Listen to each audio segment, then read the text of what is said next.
Hey everyone, and I'm having this like marathon of posting videos, so I hope you enjoy them. Um, this is again the extremely overdue week 5. Fears dealing with transition and overcoming them. I had quite a few fears. I guess the major ones was to actually start transitioning and telling my family about it. Because it's one thing to say that you're a man and you have this female body still, and you still sound like a woman, you still look like a woman, or at least almost like a woman. um, and it's a whole other ball game to actually start transitioning, like take hormones and have the voice drop and have the facial hair growing and stuff like that. That was one of my biggest fears because my mother's side of the family, the extended family is actually pretty accepting, but I didn't know how they would react once these changes start coming in. Um, I actually didn't do anything to overcome them. I sort of just shoved those fears and went ahead anyway and see how they react. Um, they actually reacted, in my opinion, quite well. Um, my mother, of course, she was very upset. When I first told her that I was starting hormones, she completely just wanted to change the subject. Like she didn't want to talk about it at all. She just wanted to talk about something else, anything else but this. And this went on for some time until actually quite recently when she started to ask me questions. And I was so overjoyed because, at least she's trying to find out. Even though every time I go home, she asks me why do I have that ugly thing on my face, which is the beard. But the most amazing person, I guess, in my family was my uncle because and I didn't expect him to react this way at all because my uncle, he's not very highly educated, and he is very quick to anger, and he used to be alcoholic. So though I've seen his abusive side before. Like it was never directed towards me, but mostly towards my grandmother. But this was some time back. I sincerely hope it doesn't go on anymore. And I've actually harbored some very ill feelings towards him before because of that. But I guess time changes everyone. He's a lot better now. He's stopped, his alcohol and all that. But he's still pretty quick to anger. He doesn't, yeah, at least I don't think he like traumatizes my grandmother so much anymore because they used to stay together, but now they're living separately. I guess because my grandmother couldn't deal with his bullshit at the time. So, but he's still pretty quick to anger, and I thought that because he isn't so, he's not very highly educated, that I thought that he'd react really adversely to the you know the fact that I'm starting hormones. So I called him and I told him, Mama, I'm starting hormones. Mama is what I call him. It's Tamil for mother's younger brother. So I said, Mama, I'm starting hormones, and he just went silent. And I started to get really worried because I was like, oh, here we go. So in order to fill the silence, I just started to tell him what hormones would do. Like it would deepen my voice, it would give me facial hair, it would give me bodily hair. My body will start to masculinize. um, and all the stuff. But he was still silent, and I didn't know what to say, so I stayed silent as well. Then he just dropped the bomb on me, and I just couldn't believe it because he just said, "Do you want me to teach you how to shave?" And I really had to control my emotions at that point. And I was like, no, I know how to shave, just teach me how to lift weights. Because he lifts weights. And after he put down the phone, I cried for like an hour. Because, I never imagined that he would understand me so well, that he would just he just totally didn't say anything about like, oh, it's against God, it's against nature, it's against whatever.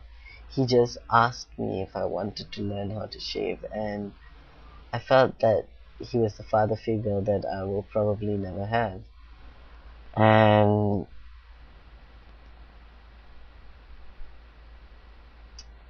it was pretty amazing. Um, so okay, back to the fears. Um, the other fear was the fear of needles, which I actually spoke about in the previous video. So go check that out.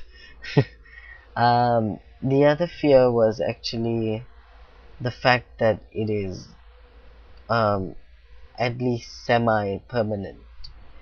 I was scared that because I firmly believe that we change in time, and I didn't want to like regret anything I was doing. Like the same with my tattoos, I always make sure that there's a reason attached to it, or else I wouldn't do it. So transitioning is something I wanted to do all my life, but I wanted to make sure that I was doing it right. So um, I didn't want any of the adverse effects of you know. So the 4 years gap was basically me starting to research and um, actually me wanting a stable life before I actually start taking testosterone. I thought I had that with my ex, but she left after a year. No, no, um, before, probably 9 months into me taking testosterone. So, how I overcome it was to actually read a lot and to watch other videos on YouTube, to basically learn from people. And I was pretty active in some, like the FTM community at LiveJournal, but I quickly fell out of. I don't know. It kind of got old for me because everybody was so politically correct. But you know, I mean, it's good to be politically correct, but to be such a Nazi about it is also pretty much a turn off. So yeah, and Yahoo groups, FTM surgery support, and the other one I can't really remember. I think it was FTM surgery info. I'm not really sure.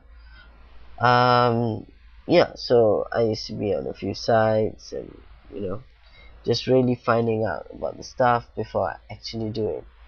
And the other fear that I had was because before I started transitioning, before I got disowned, I was a soprano in the state choir, my state choir, Penang. At that time, it was PESOC. Now it's Penang Philharmonic Orchestra and Choir, I think.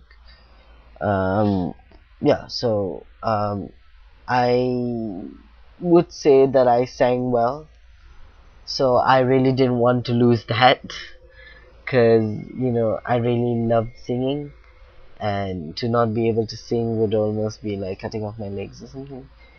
And but um, again, the way I overcame that was actually to listen to videos and people talking about it, and asking about it and finding out more. And when I was pretty sure that, well, yeah, they told me that it wouldn't change. Like, I would still be able to sing if I was able to sing before. Um, so that's why, after resolving all these fears, is when I actually went for it.